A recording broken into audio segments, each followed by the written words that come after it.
আজকের আলোচনা পর্বে প্রবেশ করার প্রাক মুহূর্তে আমি আমার পরম বিভু পরম প্রেমময়ের অমৃত চরণ যুগলের প্রণাম জানাই। আর আপনাদের সবাইকে, আমার প্রিয় দর্শক বন্ধুদের, আমি আমার আন্তরিক সম্মান ও ভালোবাসা জানিয়ে আজকের কথা শুরু করছি।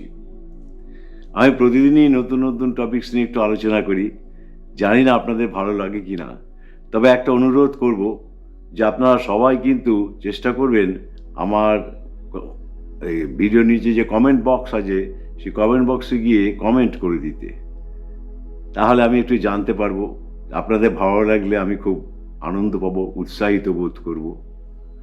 আর কোনো টপিকস যদি আপনারা আলোচনা চান শুনতে, সেটাও আমাকে লিখে ওখানে জানিয়ে দেবেন। তো আজকের আলোচনার প্রথমেই বলি যে মানুষ এই পৃথিবীতে এসেছে শুয়ে থাকার জন্য নয়, কাজ করার জন্য, কর্ম করার জন্য। কাজ করলেই তার ফল পাবো, আমরা সবাই পাই। একটা অন্যান্য নিচু স্তরের প্রাণীরা, কুকুর, বিড়াল, গরু, যত রকম আছে, সবাই কিন্তু যেমন যেমন কাজ করে তেমন তেমন ফল পায়। একটা বিষাক্ত খাবার খেলে একটা কুকুর মরে যেতে পারে কি, যাবেই। তো মানুষের বেলাও ঠিক তাই। এটা না আশ্চর্য জিনিস যে ভগবান ঈশ্বর অর্থাৎ পরমপিতা সৃষ্টির একেবারে প্রাক মুহূর্তে এটা করে দিয়েছেন। কারণ এটা খারাপের জন্য করেননি, ভালোর জন্য করেছেন। মানুষ ভালো কাজ করবে, ভালো ফল পাবে, সুখে শান্তিতে আনন্দে থাকবে। আর খারাপ কাজ করলে তাহলে কি হবে প্রশ্ন? তাহলে নিশ্চয়ই খারাপটাই হবে, তার কুকর্মের কুফল ভোগ করবে, কত কিছু হতে পারে। এবার তাই ঈশ্বর এটা সৃষ্টি করেছেন। এবার কর্মফল কিরকম বা কত রকমের হয় একটু বলি আপনাদের খুলে। প্রথম হচ্ছে প্রারব্ধ কর্মফল, মানে প্রাক আরব্ধ, মানে আগের জীবনগুলোতে যেসব কর্মফল সবটা ফলেনি, বাকি রয়েছে, সেই সবগুলো হলো প্রাক আরব্ধ, আগে আরব্ধ হয়েছে। তো এই তাহলে প্রাক প্রারব্ধ কর্মফল, প্রারব্ধ কর্মফল মানে কাজের ফল, সেটা ফলে জন্মেও। এখন সবটা ফলবে কিনা, কিছুটা থেকে যাবে কিনা, পরে ভোগান্তি হবে কিনা, সেটা কেউ বলতে পারে না। তা সেটা অন্য একটা কিছুর উপর নির্ভর করে, সেটা বলছি আমি পরে। তাহলে এই প্রারব্ধ কর্মফলের পরে কি আসছে? সঞ্চিত কর্মফল। মানে এই জন্য আমি একটা কাজ করলাম, সব কাজের ফল বা কর্মের ফল সবসময় হাতে নাতে নগ্নানগ্নি ফলে না, পরমপিতার ভাষায়। কিছু দেরিতে ফলে। দেরি বলতে কেউ খুব বেশি দেরি হবে না, আবার কোনো কর্মফল হয়তো অনেক দেরিতে ফলল, কিন্তু ফলবে। রেহাই মানুষের এখান থেকে নাই। তাহলে এই সঞ্চিত কর্মফল কি হবে? সঞ্চয় হচ্ছে, মানে আজকে এখন যেসব কাজ করছি, আজকে তেমন খারাপ কাজ করলে তার ফল, বা ভালো কাজ করলেও যেমনই কাজ করি সেটা কিছুটা ফলে গেল সঙ্গে সঙ্গে, আর কিছুটা যা রইল সেটা সঞ্চিত কর্মফল এ জন্মের। আর সঞ্চিত কর্মফলের পরে আসছে ক্রিয়মান কর্মফল, মানে ক্রিয়মান যে কাজ আমি করে যাচ্ছি এখন যেটা চলছে কাজটা, সেই কাজটার যে ফল, সেই ফলটা হলো ক্রিয়মান ফল। তো এই 3 রকম কর্মফল আছে। এবার এই কর্মফলের অনেক রকম আবার ভাগ আছে। বলছি আমি যে সৎকর্ম হলো সুকর্ম, যে করলাম। মানুষের আগের জন্মেও সুকর্ম কিছু থাকলেও থাকে তো কিছু না কিছু, সেই সুকর্মের ফলগুলো এখন মানুষ প্রথম দিকে ভোগ করছে, হয়তো ওগুলোই ভোগ করছে। আর যেসব খারাপ কাজ করছে সেগুলোর ফল তাহলে এইটা শেষ হয়ে গেলে পরে সব একসঙ্গে মাথার উপরে একবারে পড়বে, এসে বোঝা বাড়ি ভেঙে পড়ে যাওয়ার মতো। সে মারাত্মক কাণ্ড ঘটবে তখন, আর অসহ্য হয়ে যাবে, দিক বিদিক জ্ঞান শূন্য হয়ে যাবে। সেটা শরীরের ওপর দিয়েও যেতে পারে, মানে শরীরে কোনো বিশেষ বড় রোগ ব্যাধিও হতে পারে, বা অন্য কিছু, বা অন্যরকমভাবে ফলতে পারে, বা ফলবে, যেভাবেই হোক ফলবে। আমরা সেগুলো দেখছি না এখন, যে এই সঞ্চিত কর্ম, মানে এই জন্মে যেসব কর্ম করেছে কিছু বছর ধরে, তারা এখন সব কিরকম অবস্থা আছে। হ্যাঁ, আমি তাদের নাম বলতে চাই না, আপনারা বুঝতে পারছেন। বিভিন্ন জেল কারাগারে সব বন্দী হয়ে আছে, কি অবস্থা, যাদের দিকে লোকে, চোখের দিকে লোকে তাকাতে ভয় পেত, এই ধরনের মানুষ, তারা এরকম খুব ভোগ করছে কর্মফল। আর ছিল একেবারে রাজা কি রাজা, এরকম ভাবে জীবন দিনগুলো কাটাতো। তাহলে কর্মফল কিন্তু ফলবেই। ঠাকুরকে জিজ্ঞাসা করা হয়েছিল, ঠাকুর এই কথাই বলেছেন। আরো বলেছেন যে রাবণকে যারা দেখে গেল যে একেবারে ডোন্ট কেয়ার এনিবডি, কাউকে কিছু কেয়ার করছে না, সে দুর্ধর্ষের মধ্যে যা খুশি তাই করছে, ন্যায় অন্যায়ের কোনো ভেদাভেদ নেই তার কাছে। তা কিন্তু এই সমস্ত দেখে, এই যে প্রবল প্রতাপ দেখে মানুষ যখন, যারা মারা গেল, তারা এইভাবেই মারা গেল যে কর্মফল ফলে না। কিন্তু পরে যারা দেখলো যে রাবণ মারা গেল, রাজ্য ধ্বংস হলো, তখন কিন্তু তারা বুঝলো যে কর্মফল এখন ফলছে। তাহলে মানুষ যতক্ষণ পর্যন্ত না ইতিহাসটা না দেখে, সে বিশ্বাস করতে পারবে না। এইসব যে বড় বড় সব লোক এখন নানা রকম ভাবে মানে জীবন যন্ত্রণায় আছে, হ্যাঁ, তারা কিন্তু কেউ কিন্তু এটা ভাবেনি একদিন, এটা তাই চিন্তার বাইরে ছিল, মানে চিন্তা শক্তির বাইরে ছিল, এটা ভাবতে পারেনি। তাই বলছি চিন্তা শক্তির বাইরে ছিল। তাহলে আর দুর্যোধনের দিকেও তাকান, ঠাকুর বলছেন কি প্রবল প্রতাপ, কিছুই মানে না, কিছুই কেয়ার করে না, যা খুশি তাই করছে। ধর্ম অধর্ম, ন্যায় অন্যায় ইত্যাদি, পাপ পুণ্য, এসব কিছু ভাবে না, এসব কিছু বিচার করার দরকার নেই, সেভাবে আমি সব। কিন্তু শেষ পর্যন্ত তার কিন্তু কি পরিণতি হলো, তার মৃত্যু হলো। তাহলে এই যে মৃত্যু হয়ে গেল, তখন কিন্তু সে মৃত্যুর পর তো যা যন্ত্রণা সে তো পাবে, সে পরলোকের তত্ত্ব, সেটা নিয়ে এখন আলোচনা করব না। তো এইভাবে মানুষ কিন্তু কর্মফল ভোগ করতে থাকে। যারা ধরুন অন্যায় কাজ করে, প্রথম অন্যায় কাজ যখন মানুষ করতে যায়, প্রথমটা একদম ফার্স্ট যেটা শুরু, তখন কিন্তু তার যে উজ্জ্বল বিবেক কিন্তু উজ্জ্বল, একেবারে আলোময়, এই বিবেক কিন্তু তাকে বাধা দেয়। কিন্তু সে যখন সেই বিবেকের বাধাকে ইগনোর করে, উপেক্ষা করে যখন সে এগিয়ে যায় সেই কাজটার দিকে, কর্মটার দিকে, তখন তো বিবেক আর কিছু করতে পারলো না, তখন সে কিন্তু সেই কর্মটা করেই ফেলল। এবং খুব কর্মের ফলের বিভাগ আছে, উৎকট কর্ম যদি করে, উৎকট একদম, তাহলে তার ফল উৎকট হবে। এই ধরনের যে বিভাগ আছে, কর্মের যে ভাগগুলো আছে, লঘু আছে তো, লঘু কর্মফল, সামান্য একটু কিছু ভুল করেছে, অন্যায় করেছে, পাপাচার করেছে, তাই এরকম আছে। হেভি কর্মফল যদি কিছু করে থাকে, তাহলে কিন্তু জানবেন যে সেটা তাকে কি করবে। প্রথম যে কাজটা করলো, উৎকট পাপটা, সেই কাজটা কিন্তু বাইরে লেখা থাকে না, রাস্তার ধারে বা বইয়েতে বা আমার দেয়ালে, অন্য কোথাও না। পাপ লেখা থাকে মাথার মধ্যে, এই মস্তিষ্কের মধ্যে, এই মাথার ভিতরে অটোমেটিক ইমপ্রেশন পড়ে। এমনই সব সায়েন্স, ব্রেন সায়েন্সটা এরকমই। এই ব্রেন সায়েন্সটা এই ধরনের, সব ছাপ পড়ে যাচ্ছে, ইমপ্রেশন পড়ছে, মানে লেখা হয়ে যাচ্ছে। কে বাংলা লিখছে না, ইংরেজিতে লিখছে না, হিন্দিতে লিখছে না, উর্দুতে লিখছে, তা না, তার নিজস্ব যে কোড ল্যাঙ্গুয়েজ আছে, যেমন যেমন ইমপ্রেশনের কোড ল্যাঙ্গুয়েজ, সেরকম সেখানে হয়ে যাচ্ছে লেখা। তারপর কি হয়, ওগুলো তাকে আরো তার মাথার মধ্যে এমন একটা বিক্রিয়া তৈরি করে, একটা রিয়েকশন করে, বায়োকেমিক্যাল রিয়েকশন। নিউরোলজিক্যাল রিয়েকশন হয় অ্যাকচুয়ালি। এইটা হলে মাথা তখন কিন্তু তার ওই দিকে চালিত হলো, ওই অপকর্ম করার দিকে সে কিন্তু উৎসাহিত বোধ করবে এবং ঝোঁক বা প্রবণতার সৃষ্টি হবে মনের মধ্যে। তখন সে সেই কাজটা বারবার করবে, কারণ ওই যে বললাম মাথার মধ্যে রিয়েকশন হয়েছে, ওই একটা বায়োকেমিক্যাল রিয়েকশনের একটা চেঞ্জ এসেছে মাথার মধ্যে, সেইটা কিন্তু তাকে পরিচালনা করতে থাকে, তাকে নিয়ে যাবো ওই দিকে, ওই কুকর্ম করার জন্য। তখন রাস্তা কিন্তু কিছু নেই, তার কোনো পথ নেই অ্যাকচুয়ালি, সব পথ তার তখন আস্তে আস্তে বন্ধ হয়ে গেল, সব দরজা বন্ধ হয়ে গেল। এখন সে কি করবে? এখন তার আর কিছু করার নেই। এইভাবেই সে কুকর্ম বারবার করতে থাকবে, করতেই থাকবে।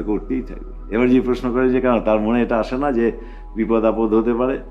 না, তেমন কিছু তার মনে আসে না, তেমন কিছু আসে না বলে সে ওইটা ভাবে না। কেন আসে না? ওই যে বললাম মাথায় রিয়েকশনটা হয়ে গেছে, ওই ইন্টেলিজেন্সই অর্থাৎ বুদ্ধি মাথার যে জায়গাটা আছে, বিভিন্ন জায়গায় কিন্তু কোর সেক্টরে সব আছে আর কি। এই কোর সেক্টরে যে ইন্টেলিজেন্সই আছে, বুদ্ধিটা এবং বিচার করার শক্তিটা, ভালো মন্দ এই কোর সেক্টরে থাকে, সেটা কিন্তু কি করে না, সেই ইন্টেলিজেন্সিটা কিন্তু উল্টো দিকে বেঁকে যায়। তখন সে উল্টো দিকে চালিত করে মনকে এবং নিজের শরীরকে, জীবনকে, সব কিছুকে উল্টো দিকে পরিচালিত করতে থাকে। তখন সে কুকর্ম করতে থাকে, ওই খারাপ কাজ করতে থাকে। হ্যাঁ, যেগুলোতে রিস্ক আছে সেসব কাজই করবে, ভয় আছে তাও করবে, ওসব ভাববে না, কিছু হবে না। আর খুব আটঘাট বেঁধে হয়তো করলো, অনেক কৌশল করে, প্যাঁচ করে ভাবলো যা করে দিয়েছি না, আর আমাকে কেউ ছুতে পারবে না। তো এই যে বুদ্ধিটা এরকম হয়ে যায়, বিভ্রান্তমূলক বুদ্ধি হয়ে যায়, অন্যদিকে পরিচালনা করে সেই তার ব্রেন রিয়েকশন হতে যে ফলটা ফলেছে সেইটা তো নার্ভের ভেতর দিয়ে ওইরকম ভাবে কাজ করে। তা ফলে বারবার কুকর্ম করেই যাচ্ছে। এবার এর থেকে কি মুক্তি নেই? একটা বড় প্রশ্ন, বিরাট প্রশ্ন, যে এর থেকে মুক্তি কি আছে না নেই, সেইটা একটা বড় প্রশ্ন। আছে, পুরো মুক্তি নেই। কাজ করলে ফল ফলবে না, আমি ভগবানকে ডাকলে, এটা হয় না। তিনি তো সংবিধানটা বানিয়েছেন, তিনি ভেঙে দেবেন? হ্যাঁ, একজন অনেক ডাকছে আমাকে তাই ভেঙে দেবো, ওরকম হয় না, ওরকম হবে না। যতই করো, জপ ধ্যান যাই করো, ওরকম হবে না। একটু লঘু হবে, হালকা হবে, কর্মফলটা হালকা হবে। অতিরিক্ত ভারী একটা কিছু বিপদ আসতো, সেটা হয়তো একটু কমে গেল, একটু হালকা হয়ে গেল, এটা হতে পারে। তার সেই জন্যে কর্মফলকে পুরোপুরি মুছে কেউ দিতে পারবে না, একদম ডিলিট করে দিলাম। আমরা যেমন মোবাইল ডিলিট করি বা কোনো মেশিনে কোনো কিছু মেমোরি থেকে ডিলিট করি, কম্পিউটার অন্য কোনো কিছুতে যেখানে আছে মেমোরি সেখান থেকে, এখানে কিন্তু সেটা হবে না। ডিলিশন নেই এখানে, পারমিশন নেই, ডিলিশনের পারমিশন নেই, হবে না কোনো ডিলিশন, নেই কোনো পারমিশন। এটা হলো অবস্থা। তো এখন একমাত্র হতে পারে কিছুটা হালকা হতে পারে, একবার 100 থেকে 1-এ নেমে যাবে না, কিছুটা হালকা হবে, সামান্য কিছু, যেটুকু হবে তাতে অনেকটা রেহাই। কারণ কর্মফলটা ভারী, তো ভারী ফল ছিল, জীবন একেবারে উৎকট হয়ে যাচ্ছিল। তা সেই জায়গাটা একটু হালকা হবে, কিন্তু জীবন উৎকট থেকেই যাবে, কিন্তু পরিমাণটা একটু হালকা হবে যদি সে ঈশ্বরের দিকে মন দেয় এবং ইষ্ট যেভাবে চলতে বলেছেন, যে পথ নির্দেশিকা তিনি দিয়ে গেছেন, সেই পথে চলতে হবে। যে সেইভাবে চলবে, জপ ধ্যান করবে এবং নিজেকে পরিশুদ্ধ করার চেষ্টা করবে আর প্রার্থনা করবে, আমাকে পরিশুদ্ধ করে দাও, আমি আর এই ধরনের কাজ কোনো কাজ করবো না, অন্যায় কাজ একটাও করবো না, আমি শুধু তুমি যেমন বলেছো তেমন ভাবে চলবো, তেমন কাজ করবো। এইভাবে যদি বেশ কিছু বছর চলে, জপ ধ্যান করে, তাহলে কিন্তু হালকা হবে একটু কর্মফল। কেউ যদি বলে সদ্গুরু কর্মফল মুছে দেবেন, এটা বাজে কথা, হয় না। ভগবান বুদ্ধদেব তো সদ্গুরু তখনকার দিনে। তো ভগবান বুদ্ধদেব বসে আছেন জেতবনে, অসংখ্য শিষ্য সেখানে সমাবিষ্ট হয়েছে। একজন হাত জোর করে প্রণাম করে বললেন, হে গুরুদেব, একজন বিখ্যাত অর্হত, বুদ্ধদেবের শিষ্য নাম করা, তিনি অর্হত মানে কি, জাতি এই গত জন্মের সব ইয়েগুলো পেয়েছে, ফিরে এসছে মেমোরিটা, স্মৃতিটা, কোথায় কি ছিল, কি করেছে, তা অর্হত প্রাপ্তি হয়েছে। সাধক, বিরাট বড় সাধু পুরুষ তিনি। তো এই মানুষ নাকি ছুরিকাঘাতে মারা গেছে। একটা রাস্তা দিয়ে আসছিলেন তিনি, জঙ্গলের ভেতর দিয়ে রাস্তা, তখন তো এরকম ছিল। তো সেই রাস্তা দিয়ে আসছিলেন, ছুরির আঘাতে কেউ ছুরি দিয়ে তাকে মেরে ফেলেছে। এটা কি করে হলো জিজ্ঞেস করেছেন। বুদ্ধদেব বললেন, এটা ওর প্রারব্ধ কর্মফল। কোনো এক জন্মে ও ওর স্ত্রীকে সন্দেহবশত মেরে ফেলেছিল, তাই এরকম হলো ওর। তবে আর কর্মফল জমে নেই, প্রারব্ধ কিছু তৈরি হয়নি, আর সব শূন্য হয়ে গেছে। আর কর্মফল ভোগ করতে হবে না। এবার যদি আসেন তো স্টার হয়ে আসবেন, আকাশের তারা জ্বলজ্বল করছে, স্টার হয়ে আসবেন। তো এই যে আকাশের তারা হয়ে আসবেন তিনি, এরকম আসবেন। কর্মফল আর কিছু নেই তো সঞ্চিত বা প্রারব্ধ, সব তো ফলে গেল। ঠাকুরকে জিজ্ঞেস করা হয়েছিল যে বেশ কিছু বিখ্যাত মানুষ, ঠাকুরের পরম ভক্ত, ঠাকুরের কাছে থাকতেন, আর অনেক বিরাট বড় মাপের মানুষ, খুব স্কলার তারা, এরকম কয়েকজন মানুষের মৃত্যুর আগে খুব কষ্ট হয়েছে, খুব কষ্ট, শয্যাশায়ী হয়ে গেছেন, ভয়ঙ্কর কষ্টের মধ্যে অসুস্থ হয়ে এরকম হয়েছে। জিজ্ঞেস করা হয়েছিল, ঠাকুর বললেন, কে বলতে পারে না, কে না বলতে পারে? একটু ভাবলে এটা বলেই বললেন, ওটা হলো তাদের কর্মফল সব নিঃশেষ হয়ে গেল, আর রইল না পরের জন্মের জন্য, একেবারে নিঃশেষ হয়ে গেল কর্মফল। তাহলে কর্মফল মানুষের ফলবে, এইটা আমি বোঝাতে চাইছি আপনাদের। আর একটা কথা হলো যে এই কর্ম করার সময় সব সময় খুব সতর্ক থাকতে হবে। কারণ ওই যে বললাম, এত বড় রিয়াকশন হতে হতে কোথায় নিয়ে চলে যাবে, জীবনটা একদম শেষ হয়ে গেল হয়তো লাস্টে। শেষকালেও কেউ কেউ বুঝতে পেরে যায় লাস্টে যে বিরাট ভুল অপরাধ করে ফেলেছি, ফেরার চেষ্টা করে, কিন্তু তখন ফিরতে পারে না, দেখে সব জায়গা বন্ধ। তখন কি করবে? তখন মানসিক অবস্থা খুব খারাপ হয়ে যায়। হতে হতে কেউ পাগলও হয়ে যেতে পারে, অসুস্থ হতে পারে, পাগল হতে পারে, অথবা এমন হয়েছে যে আত্মহত্যা করে বসেছে। আবার অনেক সময় ভয়ে আত্মহত্যা করে বসে যে ধরা পড়ে যাবো আমি, এটাও ভাবে অনেক সময় যে ধরা পড়ে যাবো আমি, বাঁচার জন্য তখন আত্মহত্যা করে। আর এইরকম আরো কত কিছু ঘটে, অসুস্থ হয়ে পড়ে, তো মানুষের কাছে হয়তো হেকেল হলো, বহু কিছু হতে পারে। তো এর থেকে মুক্তি মানুষের নেই, কিন্তু সর্বজীবের মধ্যে মানুষেরই আছে কর্মফলকে একটু লঘু করা, হালকা করা আর ক্ষমতা। অন্য জীবের তা নেই, অত তো ভাবতে পারে না, খুব লিমিটেড থিঙ্কিং ওয়ার্ল্ডটা। আর মানুষের অনন্ত অসীম থিঙ্কিং ওয়ার্ল্ড, একেবারে চিন্তা করার শক্তি, থিঙ্কিং পাওয়ার।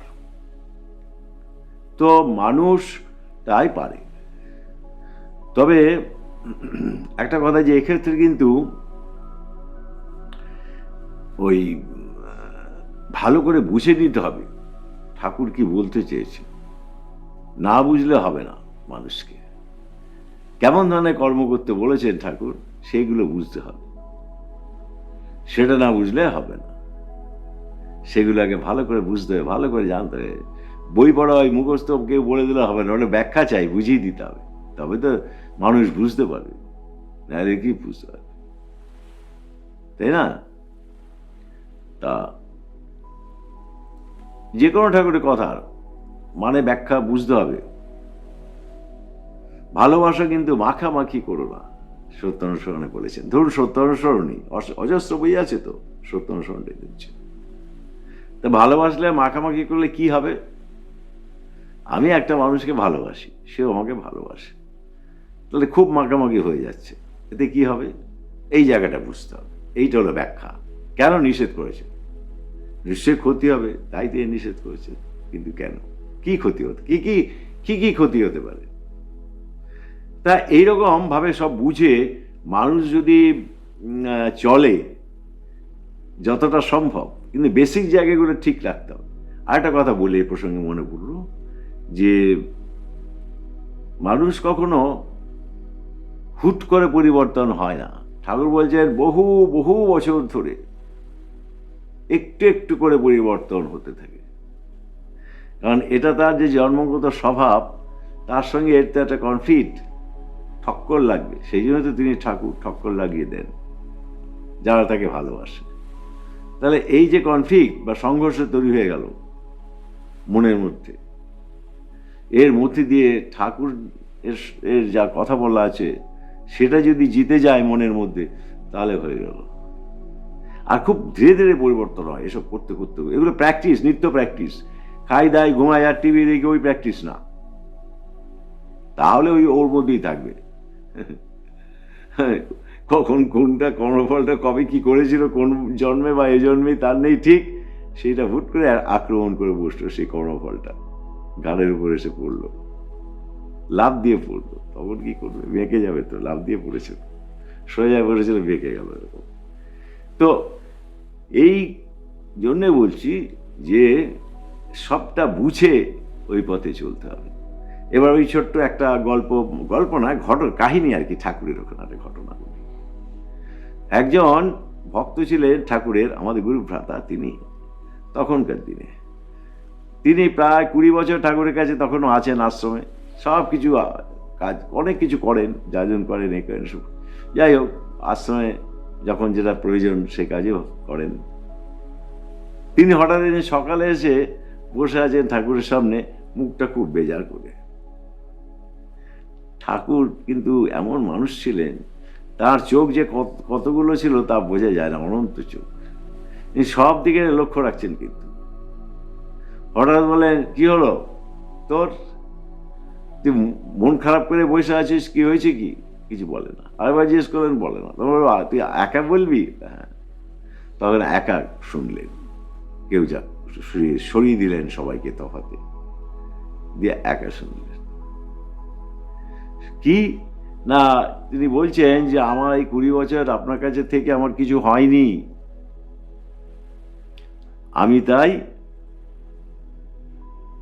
আমি চলে যাব। আমি যেমন ছিলাম, স্বভাব প্রকৃতি চরিত্র চলাফলা এগুলো কোনো পাল্টাইনি। একটু আধটু কি হয়েছে? কিচ্ছু পাল্টায়নি। ঠাকুর বলেন, কস কি? কিচ্ছু পাল্টায়নি, কিছুই হয়নি, কিছুই বুঝতে পারিস নি? না। চুপ করে থেকে ঠাকুর বলে, আজ তুই সারা রাত জপ আর ধ্যান করবি, আর যখন পারবি না তখন একটু গ্যাপ নিয়ে তখন জপ করবি খুব ভালোবাসা নিয়ে গুরুর উপর, ইষ্টের উপর। কাল সকালে আসা তুই কবি আমারে, কাল সকালে আসা তুই আমারে কবি। এবার তো উনি তো চলে গেছেন ঘরে, গিয়ে সারা রাত জপ আর ধ্যান করছে। ভোরবেলা 3:30 4টে এরকম হবে, বাইরে এসে দৌড়চ্ছেন আশ্রমের ভেতর তার ঘর থেকে, আর সবাই দেখছেন যে কি দৌড়চ্ছে আর চেঁচামেচি করছে আর বলছে যে আমি পেয়েছি। পরে সকালবেলা প্রার্থনার পর প্রণাম নিবেদন করে ঠাকুরকে হাত জোর করে বলছেন, প্রভু আমি পেয়েছি। হ্যাঁ, তুই পেয়েছিস? আমার হয়েছে। কি হয়েছে তোর? তুই যে বললি তোর নাকি কিছুই হয়নি আমার কাছে এখানে থেকে। না না, হয়েছে। কি হয়েছে বল বল বল, ঠাকুর আর ধৈর্য নেই বলবো, বলছে বল। আনন্দে হাসতে হাসতে বলছেন, বলে আমি একটা জিনিস বুঝতে পেরেছি যেটা আগে আমি বুঝতে পারতাম না। বলে কি? আমি যে কাজটা করলাম সেই কাজটা যে ভুল কাজ করলাম, অন্যায় কাজ করলাম, ঠিক কাজ করলাম না, সেইটা আমি বুঝতে পারি এখন। বলে হ্যাঁ, বলিস কি বলিস কি, তোর 20 জন্মের কাজ 1 জন্মে হয়ে গেছে রে, বলিস কি? এইটা মানুষ ধরতে পারে না, নিজের ভুল ধরতে পারে না। তুই তো অনেক দূর আগায় গেছিস, একদম সিঁড়ির কাছে চলে আসছিস, এবার তুই সিঁড়িতে একটা একটা করে পা ফেলে ফেলে উঠে যাবি তত্তর করে, এবার ওঠার দিকে মন দে। কি আনন্দ, সবাইকে ডেকে ডেকে বলছে, নেই ক ক তুই কি পাইছিস, আর আমারে কি কইছিলি কালকে। তো এই যে মানে মানুষের একটা পরিবর্তন, এটা সদ্গুরুর কাছে থাকলে হবেই কি হবে, তার দেখানো পথে চলতে হবে। একটু ইষ্টবিধি করলে হবে না, শুধুমাত্র তার সঙ্গে যা যা বললাম ওই সব পালন করতে হবে। এইগুলো করলে কিন্তু জীবনের পরিবর্তন আসবে, জীবনের গতিপথ বদলে যাবে। বাঁদিকে চলে যাচ্ছিল, এবার আস্তে আস্তে মাঝখানে আসবে, তারপর ডান দিকে যাবে, ঠিক দিকে যাবে, একবার ডান দিকে চলল। তাই বলছি যে সদ্গুরুর আশ্রয় নিয়েছেন আপনারা, যারা নিয়েছেন আমি তাদের কথা বলছি, আর যারা নেননি তাদের নিয়ে নেওয়া উচিত, এইটুকু বলবো। কেন সদ্গুরুর প্রয়োজন সেটা একদিন আপনারা যদি চান তবে আমি ব্যাখ্যা করব। তো এবার এই জীবন পরিবর্তন হয়ে ঠিক দিকে চলে, তাতে কি হয়? মানুষ কি চায়? সুখ আর শান্তি, আর কিছু চায় না। সুখ আর শান্তি থাকলে আনন্দ আসবে, সেইটার জন্য সদ্গুরুকে দরকার। বিপাক পথে হাত ধরে যে চলার কায়দা শিখিয়ে দেয়, তারেই জানিস গুরু বলে, মানে তাকেই গুরু বলে। তারে পেলে নাইকো ভয়, আর ভয় নেই জীবনে চলার পথে। আজকে এইটুকুই আপনাদের সঙ্গে আলোচনা করা, একটু বড়ই হয়তো হয়েছে। আপনারা কমেন্ট বক্সে জানাবেন, আবার বলছি।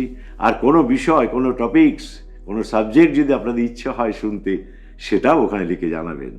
সবাই ভালো থাকবেন, আপনারা সুস্থ থাকুন, সুন্দর থাকুন, আনন্দে উচ্ছল হয়ে থাকুন, আর ইষ্টকে নিয়ে মাতোয়ারা হয়ে থাকুন নিজের জীবনে। এইটুকুই আমি তার কাছে প্রার্থনা করি যেন আপনাদের হয়। করে আমি আমার কথা আজকের মতো এখানেই শেষ করলাম, আজকের মতো এখানেই আমি বিদায় নিলাম।